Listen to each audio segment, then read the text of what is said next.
Queridos, graças a Deus, eu quero só ratificar o que o nosso pastor nos ensina e nos pede para continuarmos orando pelo nosso Brasil, pelo nosso povo, para que Deus intervenha com bênçãos do céu. Queridos, é um culto de Santa Ceia, e como nós ouvimos a leitura, eu quero usufruir do mesmo contexto. Portanto, lendo o capítulo 25, apenas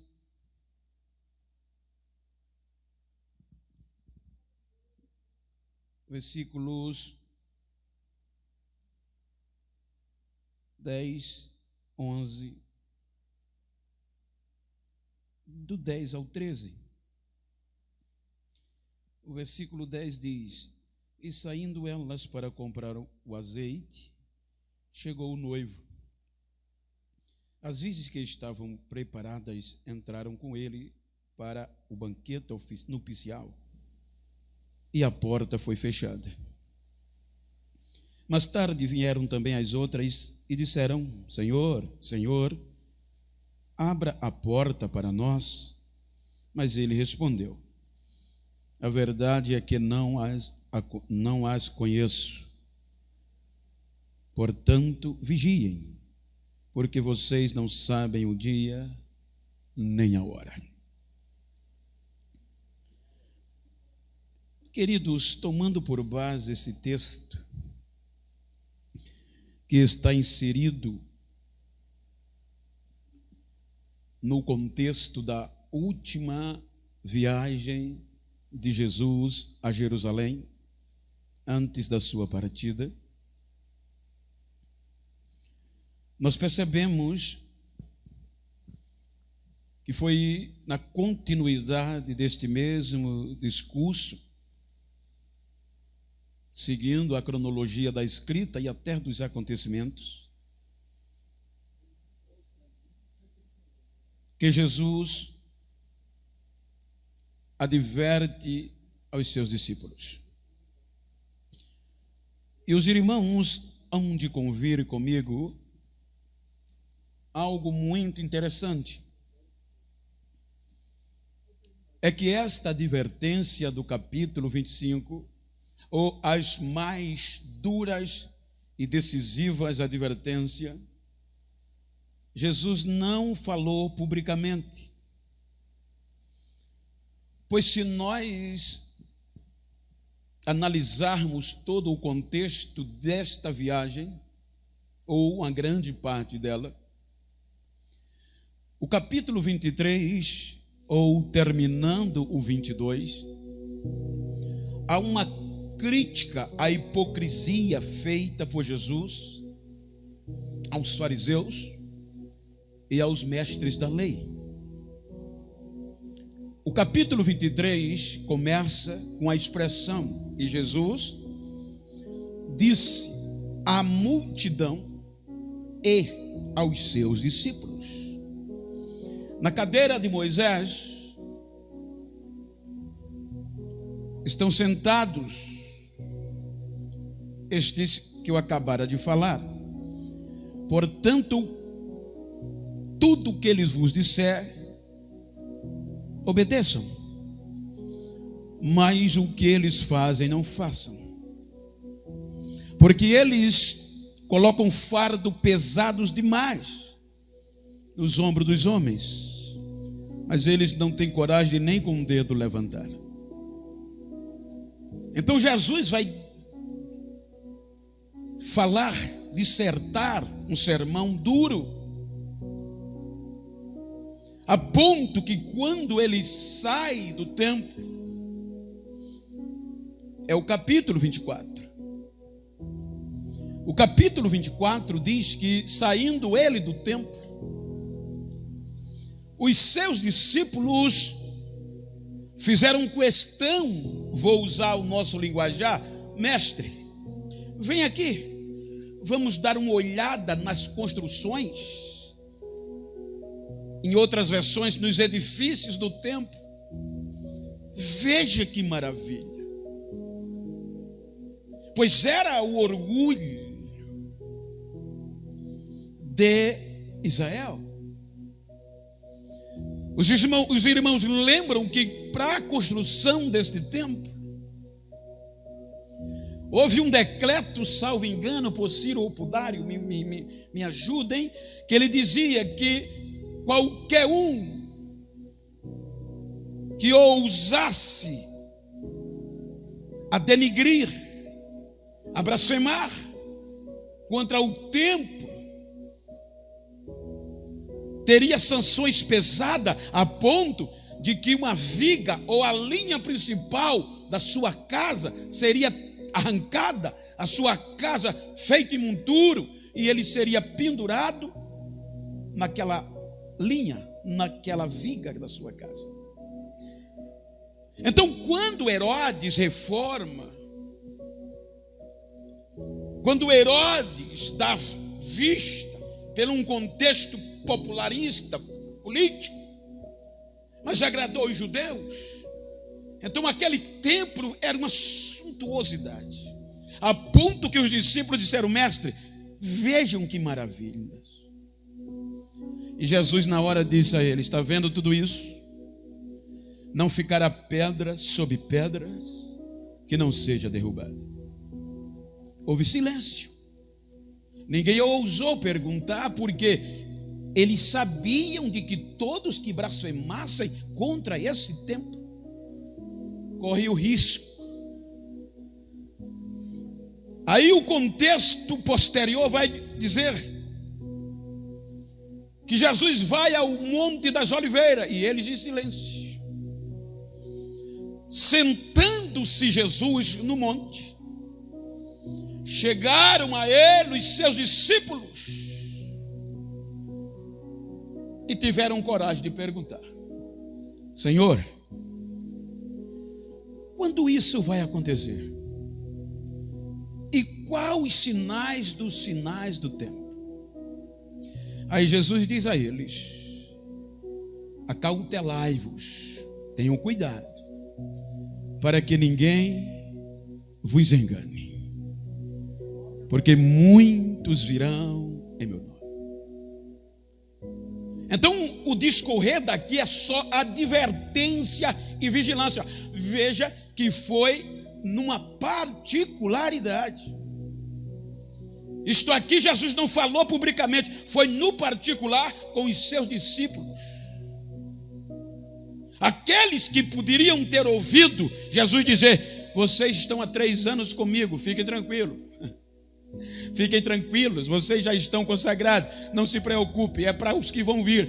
Mas não, Jesus vai dizendo a eles que cuidado para que ninguém vos engane. E no contexto Jesus diz: olha, cuidado, vigie, porque aquele que perseverar até o fim, só esse vai ser salvo. Falando na intimidade, ele poderia dizer: vocês estão tranquilos, já são obreiros, balizados, passou por mim. Mas ele está falando acerca de um viés ministerial, o qual eu não quero me ater.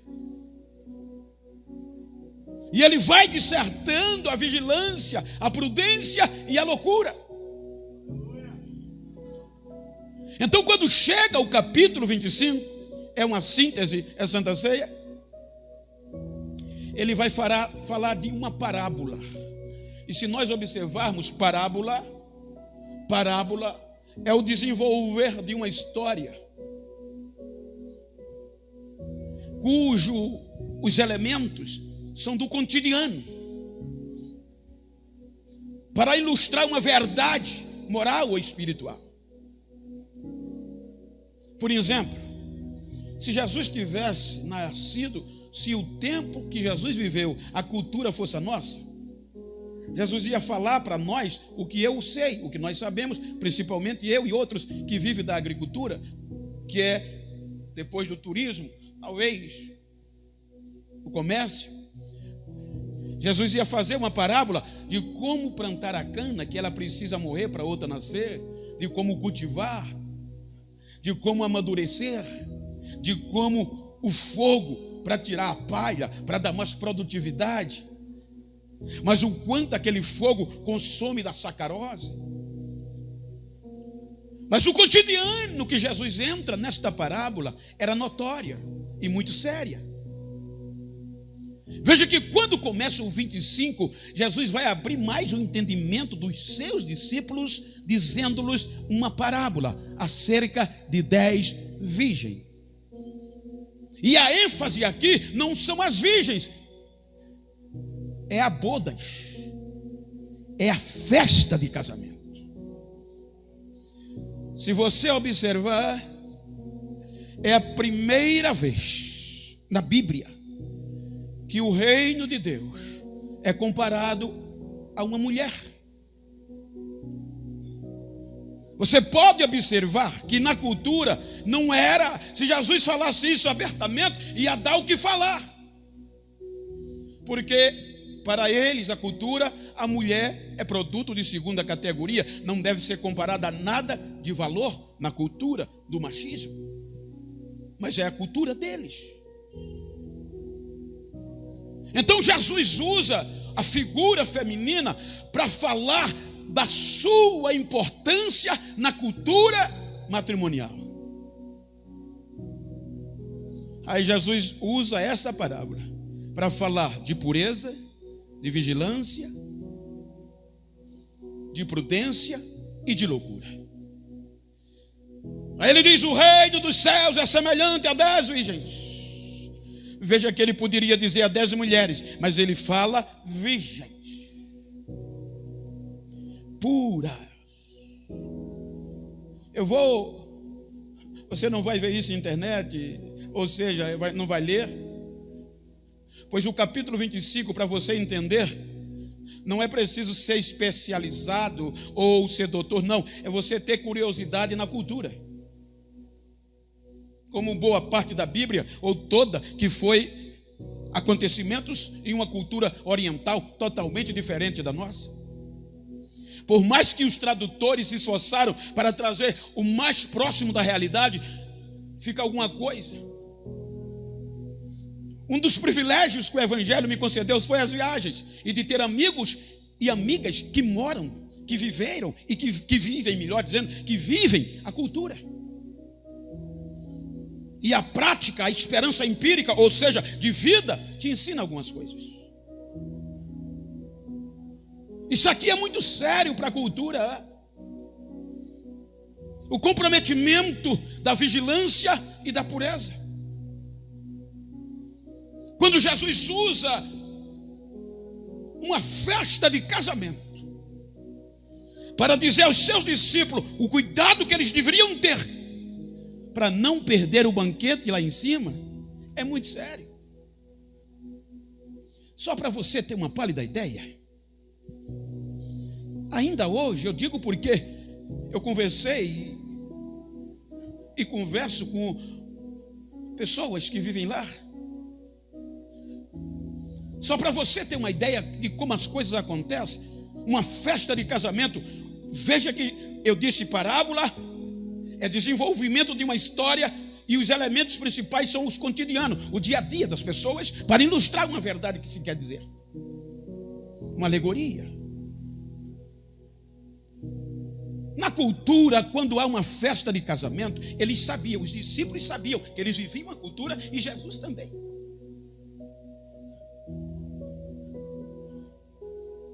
Havia convidados. E como até hoje, num contexto diferente ocidental, casamento, de primeiro não tinha. No tempo do meu pai, a festa era uma semana. No tempo dos meus irmãos mais velhos, quando casaram, faziam palhoça e aí quem viesse entrava. Mas hoje não, tem a senha, só entra quem é convidado. Então, aqui na cultura, não era todo mundo que podia entrar. Tinha que ser convidado e ter características, vestes apropriadas para aquele momento. Então Jesus usa tudo isso para ilustrar uma verdade. Ele usa o contexto natural, literal, para abrir a mente espiritual. E é nisso que eu quero falar. Entenda o que eu vou falar. Eu vou usar prudência, mas eu estou falando para pessoas adultas. E é o dia a dia, o cotidiano. Na festa de casamento, o noivo não precisa provar virgindade. A virgindade aqui na cultura era coisa séria. Não só aqui, mas quando, há tempos atrás, não muito tempo, mas eu ainda via pessoas morrerem por conta de virgindade. Muitos de nós que estamos com cabelos brancos sabem, eu tive amigos que morreram porque tiraram isso de uma moça e o pai da moça vai lá e mata. Hoje não, virou normal. É até vergonha para dizer que é. Então, quando havia casamento, o noivo tinha os seus convidados e as suas testemunhas. A noiva também tinha delas. E olhe que aqui temos advogado, me permita e me corrija se eu estiver errado, mas pelo meu entendimento, testemunha é muito sério. A testemunhas aqui não é só assinar e dar o melhor presente para a noiva, não. A testemunha é alguém que vai dar o testamento, a veracidade de um fato visto ou vivido. Quando ele assina, ele está dizendo: eu dou testamento, eu dou veracidade. Só que a testemunha do noivo não precisava provar a virgindade do noivo. Mas a coisa para a noiva era tão séria que as suas testemunhas eram selecionadas. E dentre as suas testemunhas tinham que haver mulheres experientes, dos cabelos brancos, que na cultura chama amendoeiras. Porque as testemunhas da noiva têm a responsabilidade de comprovar a virgindade, a veracidade dela. Então, a primeira noite que a gente chama lua de mel para um casal, a primeira noite de uma cultura qual Jesus falava, não tem ui, não é lua de mel, não. É a noite que a noiva vai ser periciada. E como isso acontece, pastor? Como é que se descobre? O lençol. Só para os irmãos terem uma ideia, só uma pálida ideia. A festa, os convidados chegam, mas a câmara, a tenda, o quarto da noite nupcial antes é periciado pelas testemunhas da noiva. Cortina, lençol, ponto por ponto, para a noiva não ter nenhuma oportunidade de disfarçar ou deteriorar a veracidade do ato. Ela não tem nenhum subsídio para alterar a pureza. O lençol antes é periciado, as cortinas são periciadas, todo o quarto é periciado. Então, quando a noiva vai para a primeira noite, o noivo vai levar ela para a tenda. Então ela não pode entrar nem com um alfinete no cabelo. Ela não pode entrar com nenhum prendedor de cabelo. Ela tem que entrar pura, limpa, como veio, com um vestido ou com as vestes já periciadas. Então a primeira relação sexual, veja que Jesus estava falando do que eles sabiam, para falar de vigilância e pureza, e você vai entender o porquê. Então, quando eles terminam o primeiro relacionamento, o objetivo é a pureza. A festa está rolando, o banquete está rolando, mas a bandeira está a meio mastro, porque no máximo, no total, são cerca de 7 dias de festa. Mas antes da perícia, o banquete começa com a bandeira a meio mastro. Vamos ilustrar. Quando ela termina o primeiro ato, a testemunha está pertinho da porta, Por isso que eu disse que não tem ui. As testemunhas estão vigilantes, atenta, porque o primeiro ato é para isso. Quando ela termina, as testemunhas entram, recolhem o lençol e leva para a perícia. E como elas fazem? Os irmãos sabem, me permite que eu vou, se eu usar um contexto, mas vou usar um contexto que vocês sabem. O primeiro relacionamento de uma moça, quando eu vou usar, não vou usar, mas quando a pureza é rompida, sai líquido. Ele foi violado, então o sangue vem. E o sangue está voltado para a pureza dela. E o primeiro líquido que sai é um líquido rosa, um sangue meio limpo, meio rosado. Então, elas pegam e tem 3 dias para sair o resultado. As testemunhas da noiva entram em um quarto, só elas, com o lençol. E qual é o processo? Se ela for virgem ou normal, vai descobrir aqui se é ou não é. Primeiro dia, primeiro ato, aquele sangue, como se fosse esse pano. No segundo dia, ele vai avermelhando até escurecer. E no terceiro dia, ele tem que voltar à mesma cor do primeiro. Aí quando ele volta à mesma cor do primeiro dia, aí a testemunha diz: pode continuar o banquete, que a moça é virgem, tem pureza. Aí a festa rola mais 4 dias.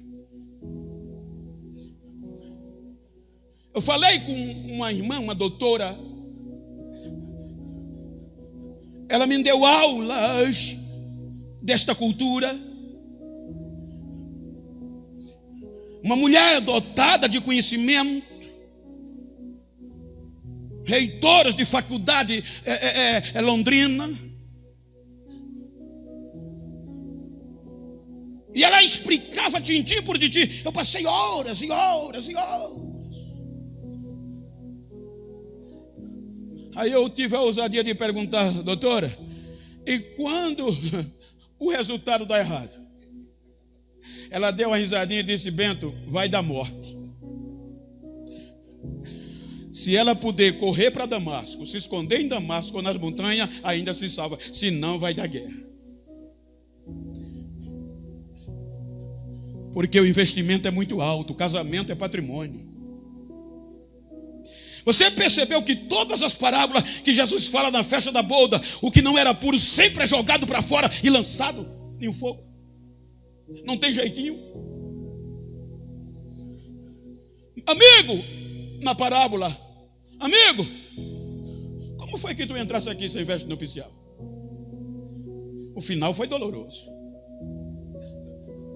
Ela disse: vai dar morte. Por quê, Bento? Porque é muito investimento, Bento.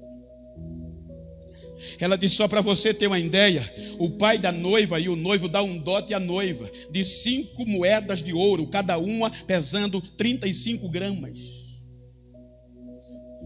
O grama do ouro hoje não pode se comparar, porque tem cultura, o ouro, e eu não posso nem dar valor atualizado, mas é um valor exorbitante para uma noiva, só de agradecimento de presente, por ela ter se mantido virgem até aquele dia do noivo. Ela disse: só para você ter uma ideia, em um banquete são investidos cerca de 250 mil reais só na festa. O pai da noiva recebe o dote, o presente do pai da noiva e do noivo. A mãe recebe, por quê? Em reconhecimento, por ele ter guardado a filha virgem para o seu filho até aquele dia. Aí quando o negócio dá errado, aí dá guerra, filho. Aí o pau come. A coisa é séria, o que Jesus estava dizendo. Por isso que Jesus estava dizendo, ele usa esse contexto, vigilância e prudência, para o dia das bodas. É muito sério. Aí eu perguntei, continuei estudando, e é sério demais. Ela disse: Bento, quando uma jovem não aguarda o seu tempo, é doloroso. Ela chega para o pai e vai dizer: pai, eu não esperei o meu tempo. Ou seja, eu me entreguei a um homem e perdi a virgindade. Você pode ver que a Bíblia diz que tudo isso é loucura. Todas as vezes que o pecado de adultério é falado na Bíblia, é considerado como loucura em Israel. Veja que Jesus está falando de sensatez e de loucura na parábola. Então, quando a moça não aguardava o seu tempo, aí ia para o pai: pai, eu não guardei o meu tempo. Aí o pai se desmanchava em lágrimas. O pai esmurra a parede. O pai esmurra o próprio corpo, a própria face. Porque em silêncio bate na moça. Porque a partir dali não só ela, mas a família perde o valor.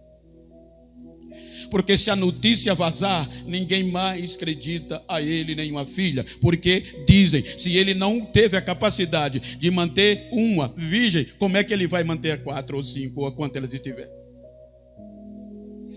Então o pai não pode contar isso para ninguém. Tem que ser assunto de família, ou só entre ele e a moça. Então o que é que ele faz? Bate, chora, se esbufeteia, se joga no chão, mas não pode desabafar. Muitos deles pegam a família e tem que mudar de cidade, tem que mudar de estado, até de país, por conta de uma loucura. Olha como era sério, gente. Não era só perder a pureza, mas era a honra e o respeito da família. É o que Jesus usa.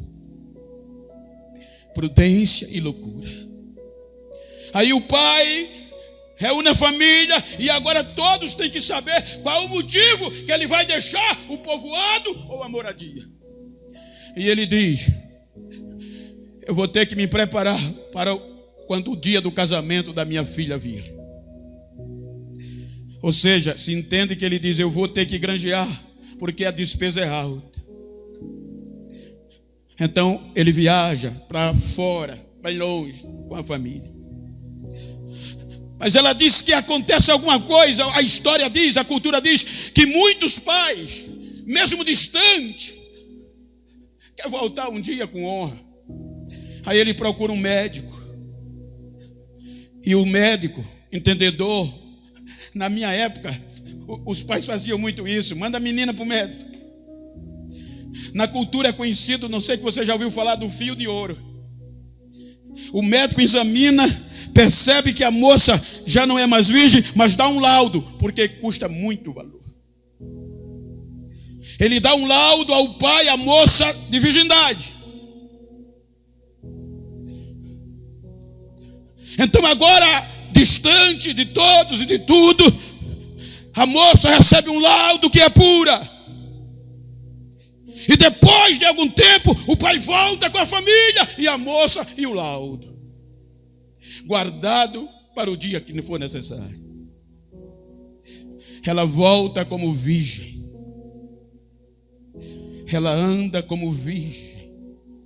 Só para os irmãos saberem, uma virgem na cultura oriental não pode andar só. Ou a mãe ou duas pessoas, justamente pela pureza, pelo cuidado.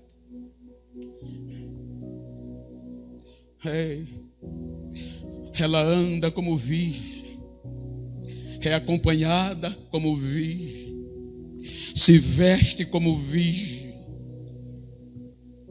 tem o laudo de virgem.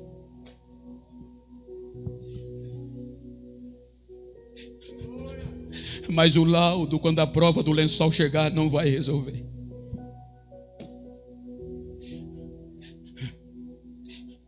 Porque o único processo da boda é o lençol. E no lençol, na hora, não vai valer. o laudo não vai nem entrar. Vai ter que ser pura de verdade. Jesus disse: cuidado, para ninguém enganar vocês. É por isso o perigo, gente, de muitas vezes a gente não guardar o nosso ministério, não guardar a nossa posição de crente, e por qualquer coisa se misturar por aí, muda de igreja de dia em dia, de noite em noite, só para achar conforto. Às vezes está lá como crente, está crescendo como crente, está fazendo como crente, mas um dia a prova vem. Como chegasse aqui? Se chegar, não estavam preparadas. Veja que as 5 virgens começam do mesmo jeito. As 10 virgens começam do mesmo jeito. As 10 virgens dormem, têm sono, adormecem do mesmo jeito.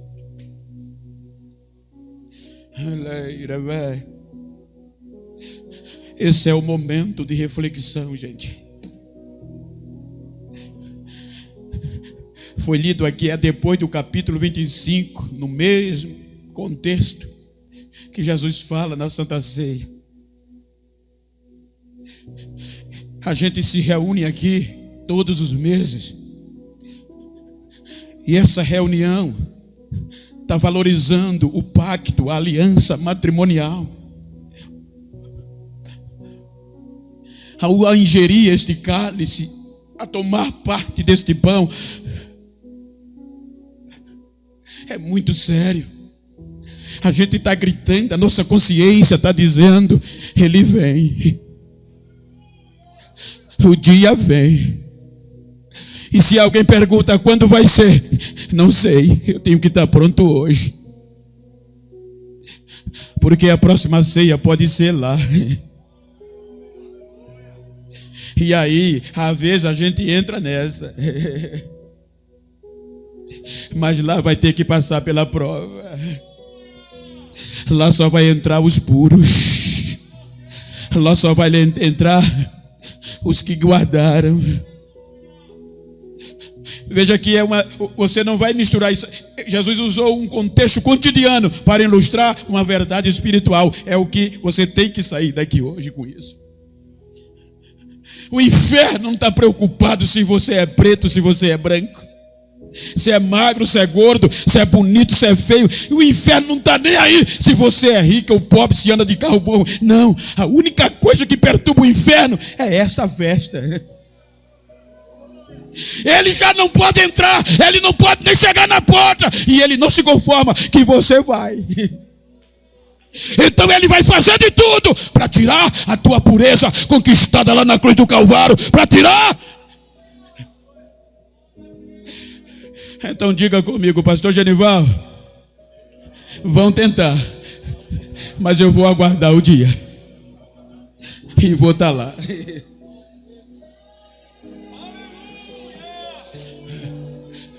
As prudentes, as que guardaram. Veja que o texto mostra que elas entraram para o banquete, mas as loucas não puderam entrar. Fizeram loucura em Israel. Então como você tem como refletir?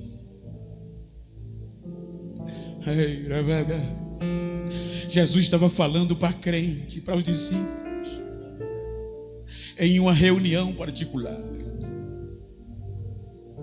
Como você chegou esta ceia? Dentro do contexto espiritual, no literal, não tem mais jeito.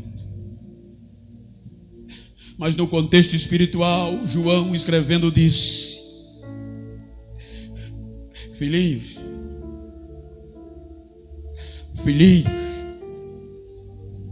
em outras palavras, vocês não são perfeitos. Lembre-se de uma coisa: é já a última hora. E se vocês erraram, o sangue de Jesus tem poder para perdoar todos os pecados. Nós não somos perfeitos, mas a parábola que Jesus diz exige perfeição depois do Calvário. Desde o dia que você submeteu-se a isto,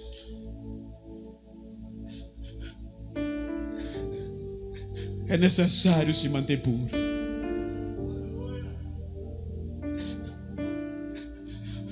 Porque o laudo te dá nome, te dá estado. O laudo fazia ela igual às virgens. Mas no lençol, terceiro dia para o banquete, não precisava dizer mais nada. Se pudesse correr, tinha que correr.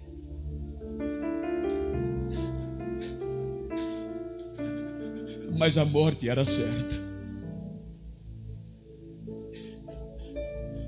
Como você e eu vamos chegar lá? Fomos convidados. Hey. Eleira Vega, a maior festa esperada, não só por nós, mas pelos anjos. Eleira Vega, o pai do noivo não aceitava a impureza, calheiros, porque o investimento que ele fez foi muito alto.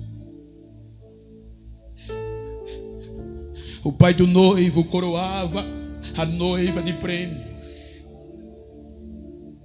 O pai da noiva coroava, o pai do noivo coroava o pai do noivo de prêmio e a mãe, o dote. Para eles, porque eles apresentaram a filha pura. Agora imagina aquele dia. O pai do noivo investiu o melhor que ele tinha. Deu o seu único filho. É aqui que o Espírito Santo tem ciúme de nós. Jesus disse que ele veio para nos lembrar de tudo que ele ensinou e que ele falou. E quem vai nos levar ao noivo? Quem vai nos dizer, aí vem o noivo? O Espírito Santo tem ciúme de nós, porque o investimento foi muito alto. Por isso que na parábola da nupcial, aquele que chegou sem merecer foi colocado para fora, amarrado de pés e mãos. Eleira, saiam pela cidade, porque os convidados que eu convidei não puderam vir e não quiseram, fizeram pouco caso. Então convidem cegos, aleijados, mancos.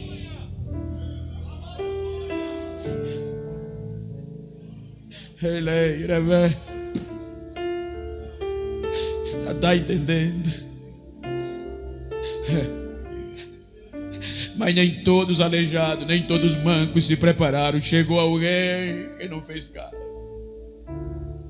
Amigo, quem disse isso foi o pai do noivo, não foi o noivo.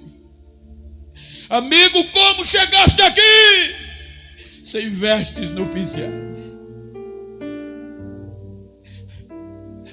Servos, amarre pés e mão e os lances nas trevas. Nunca mais sairá de lá. Então, quando você pegar o cálice, quando eu estou no contexto também, pegar o pão, é sério. Você pode até pegar, você pode até tomar, pode até se passar de virgem, mas um dia o lençol vai vir.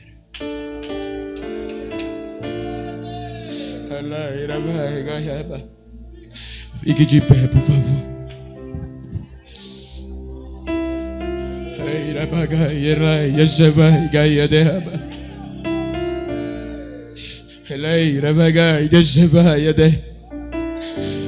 Este é um dos motivos da igreja.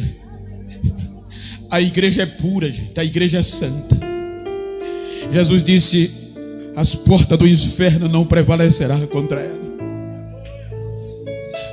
Mas se eu quiser fazer parte do banquete,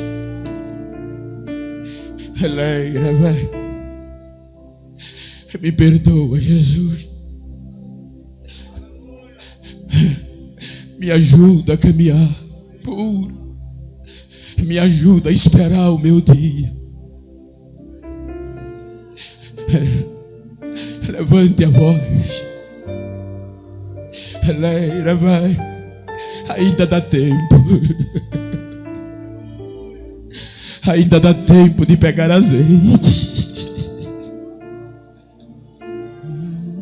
Ainda dá tempo de conhecer. Ainda dá tempo de limpar as vestes. Porque antes não tinha o antídoto, mas hoje tem. Antes dava morte, porque não tinha um preço maior, mas hoje tem. O sangue de Jesus nos purifica.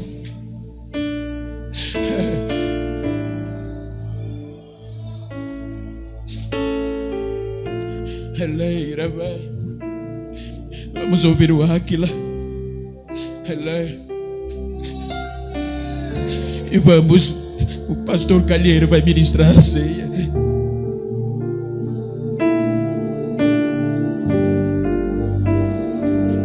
Faça uma reflexão. Aquele dia vem e o pai da noiva vai estar lá.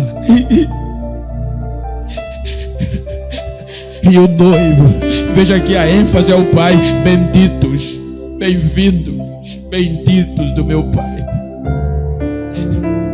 Possuir por herança o reino que já vou estar preparado.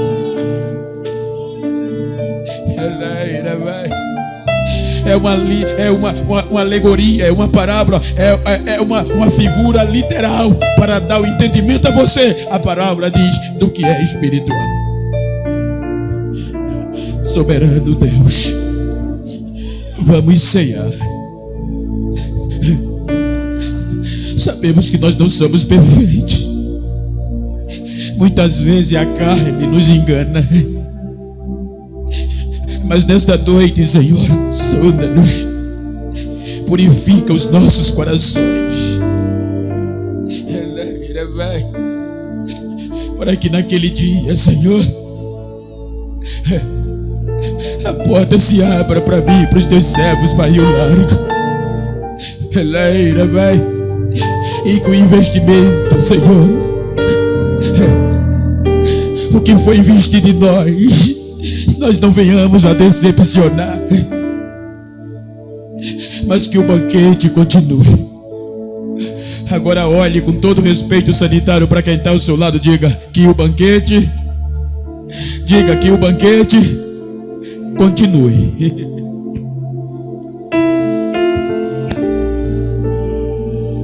Companheiros, por favor.